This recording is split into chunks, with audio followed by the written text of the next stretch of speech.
পড়ছিলাম আমার আলাদিন, কলমে জাবিন ফোরকান, পর্ব সংখ্যা 5। হাসপাতাল থেকে মাত্রই ফোন এসেছে, জরুরি এক পেশেন্টকে দেখতে হবে। তাই বিশ্রাম অসম্পূর্ণ রেখেই সামিয়া হন্তদন্ত হয়ে নিজের রুম থেকে তৈরি হয়ে এলেন। ড্রাইভারকে কল দিয়ে গাড়ি রেডি রাখতে বললেন। চোখে চশমা লাগিয়ে সদর দরজার সামনে যেতেই অদ্ভুত দৃশ্যটা চোখে পড়ল তার। সাইবান এবং ইরাম দুজন পাশাপাশি হেঁটে বাড়ির ভেতরে ঢুকছে। সাইবানের মুখটা দেখে অপরাধ বোধ হলো সামিয়ার। গতকাল রাতে ওইভাবে ছেলের উপর চিৎকার করাটা উচিত হয়নি তার। সাইবান তার ইচ্ছায় বিয়ে করতে না চাইতেই পারে, তবে সামিয়া নিজের মেজাজ হারিয়ে ঠিক করেননি। তাই এত ব্যস্ততার মাঝেও ছেলের মুখোমুখি দাঁড়ালেন। মম সরি। সাইবান থামলো, ভ্রু তুলে জননীর দিকে চেয়ে রইল। ইরাম তাদের পাশ কাটিয়ে খানিকটা দূরে সরে দাঁড়ালো। সামিয়া একটি নিঃশ্বাস ফেলে দ্রুত বললেন, আমি জবরদস্তি করে ঠিক করেছি না। গত রাতে আমার কি হয়ে গিয়েছিল জানি না, মনে হচ্ছে আমি সঠিকটাই ভাবছি, আবার এখন এটাও মনে হচ্ছে আমি নিজের ছেলের সঙ্গে জোরাজুরি করে ফেলছি। তাই মম সরি, আমি সবার ভালোটা ভাবছি, তবে তোদের কারো মনের কথা ভাবছি না। শুধু চেয়েছি ইজার নামের নিষ্পাপ বাচ্চাটা একটা সুন্দর ভবিষ্যৎ পাক। মমের উপর অভিমান করিস না, তোকে কষ্টে দেখলে আমারও কষ্ট হয়। একটি নিঃশ্বাস ফেলল সাইবান, দুহাত তুলে জননীর কাঁধে রাখলো। সরিটা আর মাত্র 2 মিনিট 17 সেকেন্ড আগে বললে ভালো হতো ব্রো। কেন ব্রো? বাঁকা হাসল সাইবান। এক নজর তির্যক দৃষ্টি নিক্ষেপ করলো ইরামের দিকে। কোর্ট ম্যারেজ করবে নাকি ধুমধাম অনুষ্ঠান করবে? কয়েক মুহূর্ত ইরাম এমনকি সামিয়া অবধিও প্রতিক্রিয়া করতে পারলেন না। দুজনেই ফ্যাল করে অবিশ্বাস মাখা দৃষ্টিতে তাকিয়ে রইল সাইবানের দিকে। বান্দা নিশ্চল, বিনোদিত, যেন এইমাত্র সে কোনো বিস্ফোরণ ঘটায়নি। সামিয়া তার নিজেকে নিয়ন্ত্রণ করতে পারলেন না। দুইটা লাফ দিয়ে বসলেন বয়স্ক শরীরেও। বিরাট হাসিতে উজ্জ্বল হয়ে পড়ল তার চেহারা। উত্তেজনা সামাল দিতে না পেরে কাঁপতে কাঁপতে ছেলেকে বললেন, হাসপাতালে পেশেন্ট অপেক্ষা করছে, আমি এক্ষুনি যাচ্ছি। ট্রিটমেন্ট শেষে সবাইকে মিষ্টি খাইয়ে বাসায় ফিরে প্ল্যানিংয়ে বসবো। Love you bro. ওরে পিরিত রে, সম্পত্তির ভাগটা যে কপাল ছাড়া না হয় সেই চিন্তায় সারা রাত ঘুম হয়নি। আপনাকে এখন আমার প্রতি পিরিত দেখাতে হবে না, শুধু প্রপার্টি ব্যাপারে সাইন করে দিলেই চলবে। Clean deal. চোখ টিপ দিল সাইবান। খিলখিল করে হেসে তাকে জড়িয়ে ধরে পিঠে কয়েকটা উৎসাহী চাপড় দিয়ে সামিয়া দ্রুত এগোলেন। বাইরে অপেক্ষা করা গাড়িতে চড়ে বসলেন। খোলা দরজা দিয়ে যতক্ষণ তার গাড়িটা দেখা গেল ততক্ষণ হাসি মুখে চেয়ে থাকলো সাইবান। তারপরেই তার ঠোঁটের হাসিটুকু মুছে গেল। ভর করলো গম্ভীরতা। অদূরে দাঁড়ানো ইরামের দিকে ফিরে তাকালো সাইবান। ভাব গম্ভীর্যপূর্ণ কণ্ঠে বলল, একদম ফালতু চিন্তা মাথায় ঢোকাবেন না। আমি আজ অবধি মমের কোনো কথা অমান্য করিনি, কোনো ইচ্ছা অপূর্ণ রাখিনি। মৃত্যুর আগ অবধি মম মুখে থেকে যা একবার উচ্চারণ করবে তাই আমি তার জন্য করব, এটাই আমার প্রতিজ্ঞা। মম যদি আমার কলিজা কেটে তার পায়ের সামনে রাখতে বলে আমি সেটাও করব। সেখানে আপনাকে বিয়ে করাটা বিশেষ ব্যাপার না, মাথায় রাখবেন। I don't care about you or that child. Iram নিঃশব্দে শুনে গেল। সাইবান কথাগুলো বলে ডাইনিং টেবিলের কাছে গিয়ে দাঁড়ালো। চুপচাপ একটা ব্রেডের প্যাকেট খুলে ফ্রিজ থেকে জ্যামের কৌটা নিয়ে এসে ব্রেডে লাগাতে লাগাতে দ্বিতীয় দফায় বলল, আপনার একটা টাইটেল দরকার, আমি আপনাকে আমার স্ত্রীর টাইটেলটা দেব, ব্যাস এটুকুই। আপনি আপনার মতো, আমি আমার মতো। আমার পার্সোনাল লাইফে দখলদারি করতে আসবেন না, আমিও আপনার পার্সোনাল লাইফে যাব না। আর ওই বাচ্চাটাকে যত সম্ভব আমার কাছ থেকে দূরে রাখবেন। বাচ্চা কাচ্চা একদম ভালো লাগে না আমার। সারাটা জীবন এসব বইতে 1 বছর। ইরামের শান্ত কণ্ঠস্বর ভেসে এলো। সাইবান জমে গেল। ভ্রু তুলে তাকিয়ে দেখলো রমণীকে। এক দৃষ্টে তাকিয়ে দেখছে। পার্ডন। ইরাম হেঁটে টেবিলের কাছে এসে দাঁড়ালো। বলল, 1 বছর আলাদিন, বড়জোর 2 বছর। এটুকু সময় তোমাকে, আমাকে আর আমার বাচ্চাকে সহ্য করতে হবে। মানে? আমায় তোমার স্ত্রীর টাইটেলের প্রয়োজন নেই, আমার একটা শক্ত ভিত্তির দরকার, আর্থিক এবং সামাজিক, যেটা ঠিক এই মুহূর্তে গড়ে তুলতে আমি অপারগ। পারবো না যে তা নয়, তবে সময় লাগবে। সেই সময়টায় আমার ছেলে কষ্টে কষ্টে জর্জরিত হবে, সেটা আমি মা হয়ে সইতে পারবো না। খালামণি চায় আমরা বিয়ে করি, তুমি চাও তোমার মায়ের ইচ্ছা পূরণ করতে, আমি চাই আমার ছেলের জীবনটা সহজ করতে। ব্যাস 1-2 বছর দরকার শুধু আমার।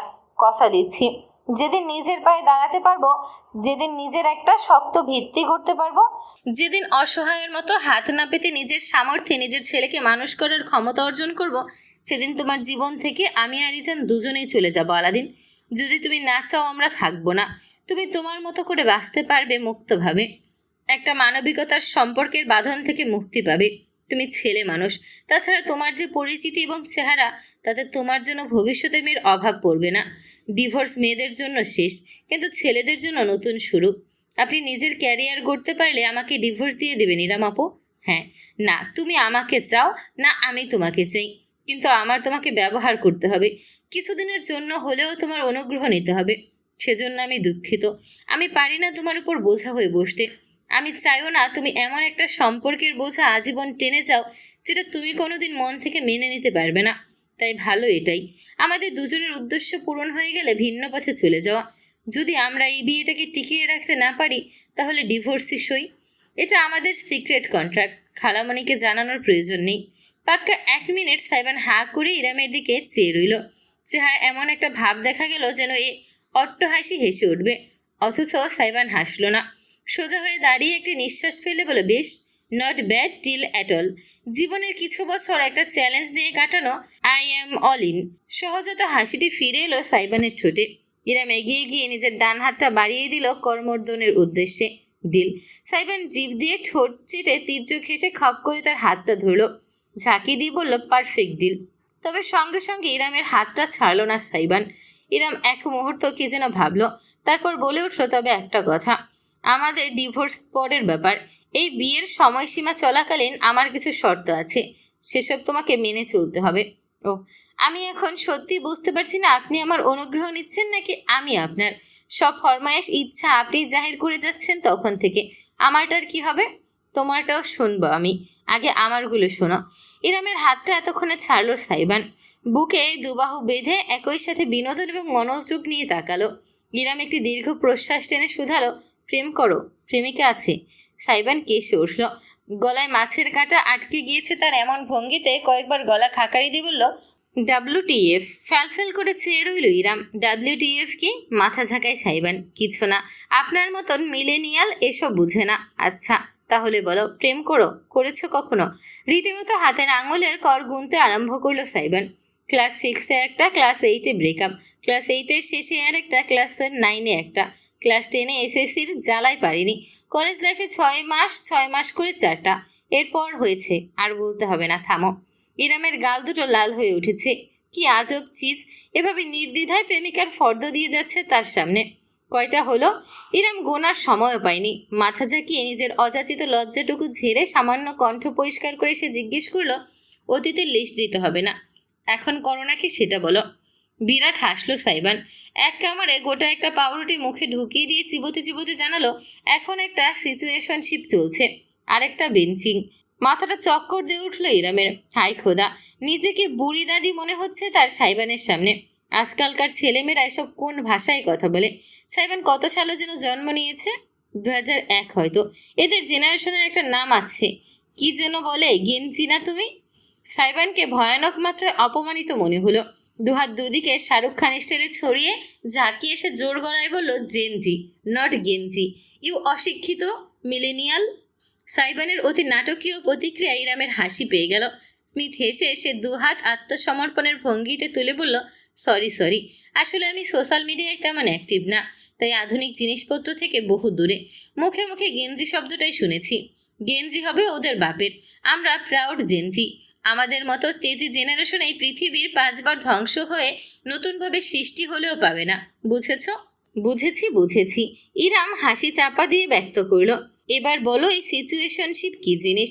আমাদের সময় শুধু রিলেশনশিপ হতো। এতক্ষণ একটু ঠান্ডা হয়েছে সাইবান। টেবিল থেকে বোতল তুলে ঢকঢক করে গিলে নিয়ে সে উত্তর করলো, ওসব আপনাকে বুঝতে হবে না আপু, আপনি আপনার কথা বলেন। আমার প্রেম পীড়িতের হিসাব নিয়ে কি বলতে চাইছিলেন? এবার শান্ত অথচ দৃঢ় গলায় ইরাম বলল, হয়তো আমাদের বিয়ের মেয়াদ থাকবে, তবে বিয়েটাকে আমরা দুইজনের সম্মান করবো আলাদিন। তুমি চেয়েছো তাই আমি কখনো তোমার ব্যক্তিগত জীবনে হস্তক্ষেপ করব না, তবে যতদিন তুমি আমার নামে কালেমার বন্ধনে থাকবে ততদিন সংযত হয়ে চলবে। দ্বিতীয় কোনো নারীর ব্যাপারে যেন আমি না শুনি না বুঝি। বাকি সব দিকে তুমি স্বাধীন, কিন্তু এই এক নারী ঘটিত ব্যাপার যেন না ঘটে। Clear? Are you jealous my dear আপু? থমকে গেল ইরাম। সাইবানের চেহারা পাল্টে গিয়েছে, তাতে অদ্ভুতরে এক অভিব্যক্তি দেখা যাচ্ছে। অত্যন্ত ধীরে সময় নিয়ে শিকারী ভঙ্গিতে হেঁটে হেঁটে টেবিল ঘুরে ইরামের সামনে এলো সে। ইরাম একটি ঢোক গিলল না পারতে। কাছ থেকে সাইবানের শারীরিক গঠন আরও স্পষ্ট বোঝা যাচ্ছে।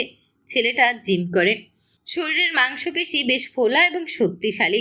টপের টাইট কাপড়ের উপরে খাঁচকাটা পেশির গাঁথুনি প্রকাশ পাচ্ছে। ইরাম হয়তো বয়সে বড়, তবে সাইবানের ভারী পুরুষালী কাঠামোর সামনে সে একটা পাটকাঠি বাঁধে আর কিছুই না। তার গলা সামান্য কেঁপে উঠল যখন সে প্রতিবাদ করতে চাইল। জেলাস হব কিসের জন্য? তোমার মাথা খারাপ? আমি তো শুধু শেষ করার সুযোগ ইরাম পেল না। সাইবান হঠাৎ করে ঝুঁকে এলো, টেবিলের দুই পাশে নিজের দুটি হাত রেখে ইরামকে মাঝখানে আবদ্ধ করে ফেলল। ইরামের ফিনফিনে পাতলা শরীরের উপর নুয়ে আসতেই রমণী সরতে চাইল। টেবিলের উপর রীতিমতো আতশোয়া হয়ে পড়ল। সাইবানের চোখে চোখে তাকাতে পারছে না সে। একটা ধমক দেবে নাকি ছেলেটাকে? সাইবানের ঠোঁট জুড়ে তীর্যক হাসি। একটি হাতের আঙুল তুলে সে বিব্রত হয়ে যাওয়া ইরামের শুকনো মুখের পাশ থেকে একগুচ্ছ চুল সরিয়ে কানের পিছে গুজে দিল।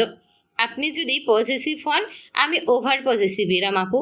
আমি over protective, over jealous, over thinker, over toxic, over everything. আমি আমার সিচুয়েশনশিপের কাছ থেকে অন্য ছেলের 300 হাত দূরে রাখি। তাহলে আমি আপনার সঙ্গে কি করতে পারি বলুন তো? নিঃশ্বাস আটকে ফেলল ইরাম। এতটা কাছ থেকে সাইবানের চোখে চোখ পড়তেই সে আটকে গেল।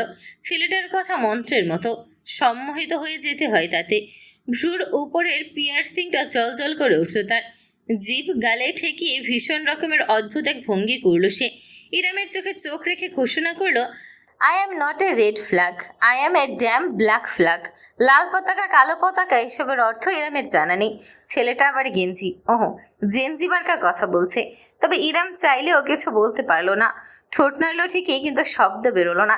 সাইবান তার এতটা কাছে ঝুঁকে এলো যে তাদের দুজনের মাঝে শুধু ইঞ্চি কয়েকের ব্যবধান রইল। অজান্তেই ইরাম টেবিল ম্যাট আঁকড়ে ধরল দুহাতে। আমার জন্য পরনারী নিষিদ্ধ হলে আপনার জন্য পরপুরুষ নিষিদ্ধ। ঝুঁকিপূর্ণ, বিপজ্জনক, হানিকারক, হারাম।